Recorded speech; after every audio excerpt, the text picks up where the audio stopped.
श्री शिवाय नमस्तुभ्यम। ओम नमः शिवाय। आज आप इस वीडियो में सुनेंगे शिव महापुराण कथा का 64वां अध्याय। तो भगवान शिव और माता पार्वती का सच्चे मन से ध्यान करते हुए इस पावन कथा का श्रवण करते हैं। आज की कथा में शिव स्मरण द्वारा नरकों से मुक्ति का वर्णन। सनत कुमार जी बोले, हे महामुने, इन्हीं लोकों में सबसे ऊंचे हिस्से में रौरव, शंकर, सूकर, महाज्वाला, तप्त कुंड, लवण, बैतरणी नदी, कृमि, भोजन, कठिन, असिपत्र, वन, बालाभक्ष, दारुण, संदेह, कालसूत्र, महारौरव, सालमली आदि नाम के बड़े ही दुखदायी और कष्टकारक नरक हैं। इन नरकों में आकर पापी मनुष्य की आत्मा अनेक यातनाएं भोगती है। जो ब्राह्मण असत्य के मार्ग पर चलता है उसे रौरव नामक नरक को भोगना पड़ता है। चोरी करने वाला, दूसरे को धोखा देने वाला, शराब पीने वाला, गुरु की हत्या करने वाले पापी कुंभी नरक में जाते हैं। बहन, कन्या, माता, गाय व स्त्री को बेचने वाला और ब्याज खाने वाले पापी तपते लोह नरक के वासी होते हैं। गाय की हत्या करने वाले, देवता और पितरों से बैर रखने वाले मनुष्य कृमिभक्ष नरक को भोगते हैं। इस नरक में उन्हें कीड़े खाते हैं। पितरों और ब्राह्मणों को भोजन न देने वाले को लाल भक्ष नरक को भोगना पड़ता है। नीच व पापियों का साथ करने वाले, अभक्ष्य वस्तु खाने वाले एवं बिना घी के हवन करने वाले रुधिरोध नरक में जाते हैं। युवा अवस्था में मर्यादाओं को तोड़ने वाले, शराब व अन्य नशा करने वाले, स्त्रियों की कमाई खाने वाले कृत्य नरक में जाते हैं। वृक्षों को अकारण ही काटने वाले असिपत्र नरक में और मृगों का शिकार करने वाले ज्वाला नरक में जाते हैं। दूसरों के घर में आग लगाने वाले स्वपाक नरक में तथा अपनी संतान को पढ़ाई से वंचित रखने वाले स्वभोजन नरक में अपने पापों को भोगते हैं। मनुष्य को अपने शरीर एवं वाणी द्वारा किए गए पापों का प्रायश्चित अवश्य ही करना पड़ता है। बड़े से बड़े पापों का प्रायश्चित त्रिलोकीनाथ भगवान शिव का स्मरण करके किया जा सकता है और पाप, पुण्य, स्वर्ग, नरक ये सब कारण है। असल में सुख दुख सब मन की कल्पनाएं हैं और परम ब्रह्म को पहचान कर उसका पूजन करना ही ज्ञान का सार है। जम्बूद्वीप वर्ष का वर्णन। सनत कुमार बोले कि हे व्यास जी, अब मैं आपको भूमंडल के 7 द्वीपों के विषय में बताता हूँ।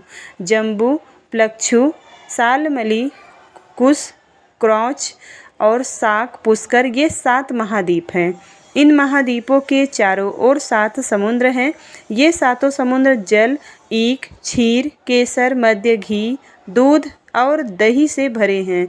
इन द्वीपों के बीच में सुमेरु पर्वत है। सुमेरु के दक्षिण में निषद, हिमालय, हेमकोट पर्वत है। दक्षिण में हरि, उत्तर में रम्यक है और वही हिरण्यक है जिसके बीच में इलावृत्त है। इसके बीच में मेरु पर्वत स्थित है। मेरु पर्वत के पूर्व दिशा में मंदिर, दक्षिण दिशा में गंधमादन, पश्चिम दिशा में विपुल एवं उत्तर दिशा में सुपार्श्व शिखर स्थित है। इनके ऊपर कदम्ब, जामुन और पीपल आदि वृक्ष हमेशा ही पाए जाते हैं। जम्बूद्वीप में जामुन के पेड़ों से बड़े बड़े फल गिरते हैं। इसके फलों का रस धारा के रूप में बहता हुआ जम्बू नदी के नाम से जाना जाता है। मेरु के पूर्व में भद्राश्व, पश्चिम में केतुमाल तथा इसके बीच में इलावृत्त है। पूर्व में चैत्र रथ, दक्षिण में गंधमादन, पश्चिम में विव्राज्य, उत्तर में नंदनवन है। यहीं पर अरुणोद, महाभद्र और सितोद और मानस नामक सरोवर है। मेरु पर्वत के पूर्व में कुरुंग, सीताजन और कुररहा, माल्यावान आदि पर्वत है। दक्षिण में शिखिर, चित्रकूट, पलंग, रोचक, निषद, कपिल नामक पर्वत हैं। पश्चिम दिशा में सिनी, वास, कुसुम्भ, कपिल, नारद, नाग आदि स्थित हैं। उत्तर दिशा में शंखचूड़, ऋषभ, हंस, काल, जरा और केसराज आदि पर्वत हैं।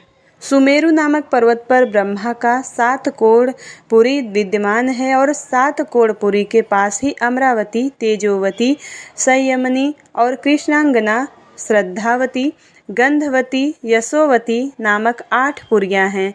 सतकोणपुरी के बीच में पतित पावनी गंगा नदी चंद्रमंडल को भेद कर सीता, अलकनंदा और चक्षु एवं भद्र धाराओं में बट जाती हैं। सीता पूर्व दिशा से, अलकनंदा दक्षिण दिशा से, चक्षु पश्चिम दिशा से तथा भद्रा उत्तर दिशा में बहती हुई महासागर में गिरती हैं। सुनील, माल्यवान, निषद, गंधमादन आदि पर्वत सुमेरु पर्वत के चारों ओर खिली हुई कलियों के समान है। इसी प्रकार केतुमाल, भद्राश्च, कुश्व, मार्यादा और लोक पर्वत लोकपदम भारत के चारों ओर पत्तों की तरह खड़े हैं। देवकूट पर्वत पर केवल धर्मात्मा पुरुष ही रहते हैं। वहाँ पापी मनुष्य नहीं जा सकते। यहाँ पर रोग, शोक, कष्ट नहीं सताते और वे 12,000 वर्ष की आयु पाते हैं। व्यास जी बोले कि हे ब्रह्मपुत्र सनत कुमार, अब आप हमें सातों द्वीपों के विषय में बताइए। यह सुनकर सनत कुमार जी बोले कि हे व्यास जी, मैं आपको सातों द्वीपों के बारे में बताता हूँ। जम्बूद्वीप हिमालय के दक्षिण समुद्र के उत्तर की ओर फैला 9,000 योजन जम्बूद्वीप है। यह कर्मभूमि भी कहलाती है और यह मनुष्यों को अपने द्वारा किए गए अच्छे और बुरे कर्मों का फल भोगना होता है। इंद्र, युम्न, कसेरु, ताम्रवर्ण, गमस्तिमान, नागद्वीप, सौम्य, गंधर्व, वारुण व भारत खंड है। इसके दक्षिण में ऋषि मुनि निवास करते हैं। जम्बूद्वीप के बीच में क्षत्रिय, ब्राह्मण, वैश्य एवं शूद्रों का निवास है। यहीं पर मलय, महेंद्र, सह्य, सुदामा, ऋक्ष, विंध्याचल और परियात्र 7 विशाल पर्वत हैं। परियात्र पर्वत पर वेद और स्मृति एवं पुराण प्रकट हुए थे। ये सभी सद्ग्रंथ पापों का नाश करने वाले हैं।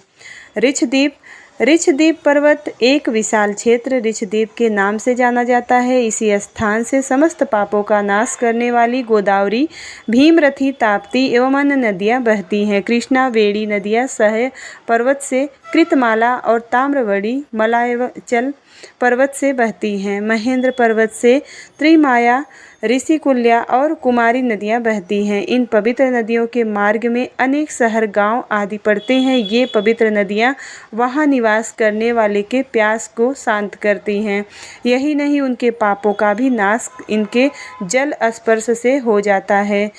प्लक्षद्वीप क्षार समुद्र से घिरा हुआ है। इसी द्वीप पर गोमंत, चंद्र, नारद, दर्दुर, सोनक, सुमन, वैव्याज्र नामक पर्वत है। अनुतप्त, भिखी, पापहनी, त्रिदिवा, कृपा, अमृता, सुकृभा नामक 7 नदियाँ प्लक्षद्वीप की शोभा बढ़ाती हैं। यहाँ के मनोहर वातावरण में देवता और गंधर्वों सहित अनेक जातियाँ निवास करती हैं।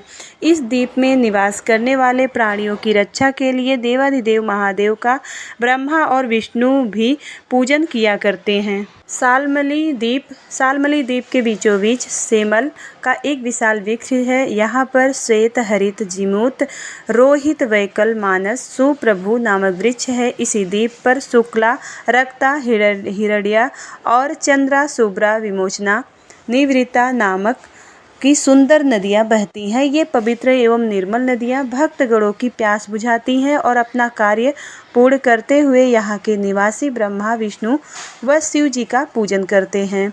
क्रौंच द्वीप घृतोत समुद्र से बाहर दही से घिरा है।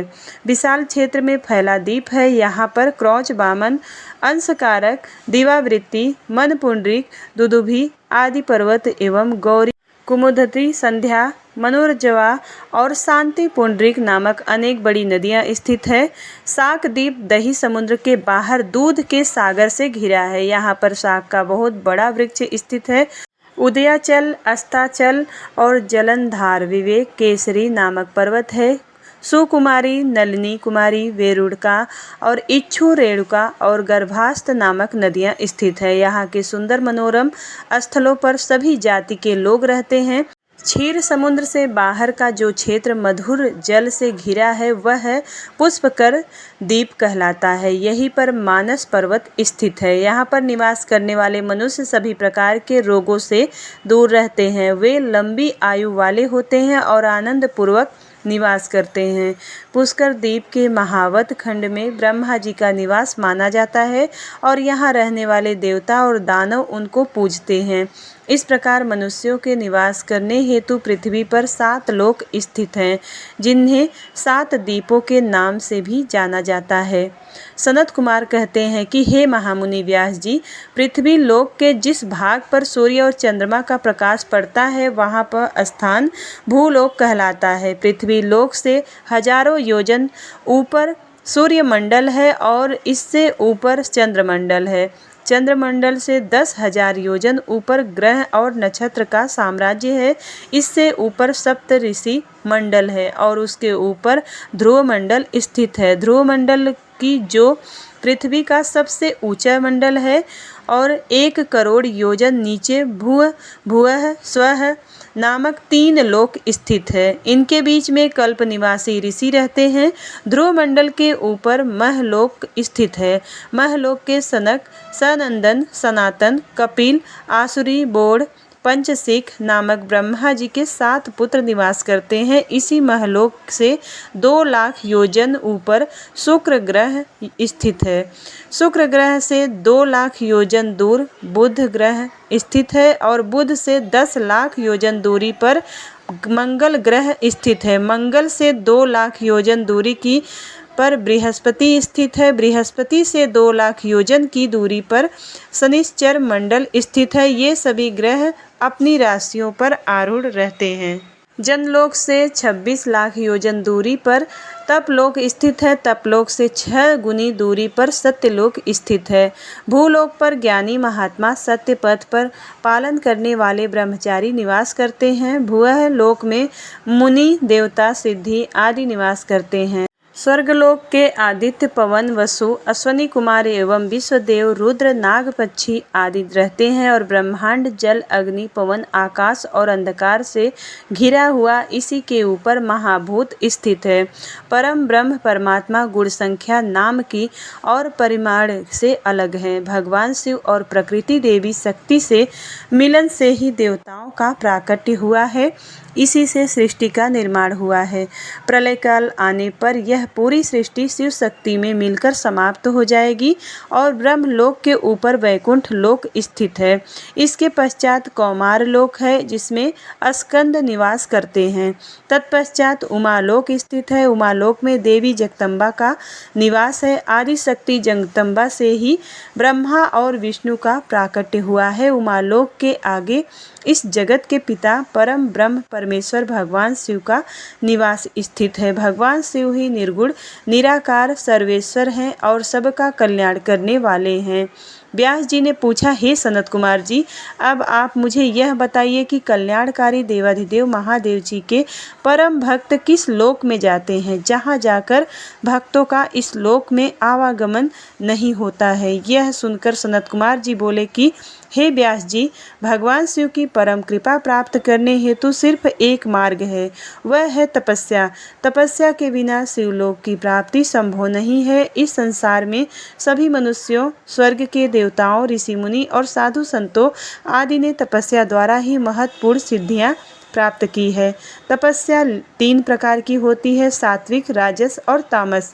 जो तपस्या के बिना किसी फल की इच्छा किए हुए की जाती है वह सात्विक है और किसी कामना की पूर्ति हेतु की गई तपस्या राजस और उसी कामना की सिद्धि हेतु अपने शरीर को कष्ट देकर की गई तपस्या को तामस तप कहा जाता है। मन एवं विचारों से पवित्र होकर पूजन, जप, हवन, उपवास, आचार विचार, मौन, इंद्रिय करके किया गया तप सात्विक तप है। बावड़ी, तालाब, कुआं, मकान, धर्मशालाएं और विद्यालय बनवाने से शिव पद को पाने का मार्ग प्रशस्त होता है। धन, वैभव और मद में चूर होकर मनुष्य सांसारिक बंधनों में बंधा रहता है। 84,000 योनियों को भोगने के पश्चात मनुष्य योनि की प्राप्ति होती है। यदि इसमें भी उद्धार का कोई उपाय नहीं किया जाता है तो सिर्फ पश्चाताप ही शेष रह जाता है। यही पर कर्म भूमि और फल भूमि दोनों है। धरती पर किए गए शुभ कर्मों का फल स्वर्ग लोक में मिलता है। इसलिए सदा सत्य के मार्ग का अनुसरण करें, दान पुण्य के मार्ग पर चलें और अपने जीवन काल में जिन्होंने कुछ समय के लिए त्रिलोकीनाथ भगवान शिव के नाम का स्मरण किया है उन्हें भयानक नरक को नहीं भोगना पड़ता। हर प्रकार के दुख, दर्द एवं पापों से मुक्ति दिलाने वाली शिव भक्ति ही है जिसके द्वारा मनुष्य जीवन के बंधनों से मुक्त होकर शिव पद को प्राप्त करता है। श्री शिवाय नमस्तुभ्यम। शिव महापुराण कथा का 64वां अध्याय समाप्त। उम्मीद करती हूँ वीडियो आपको पसंद आती है। यदि वीडियो पसंद आए तो वीडियो को लाइक करिएगा और चैनल पर पहली बार आए हैं तो सब्सक्राइब जरूर करिएगा और कमेंट बॉक्स में हर हर महादेव जरूर लिखिएगा। तो मिलती हूँ अगली वीडियो में, तब तक के लिए हर हर महादेव।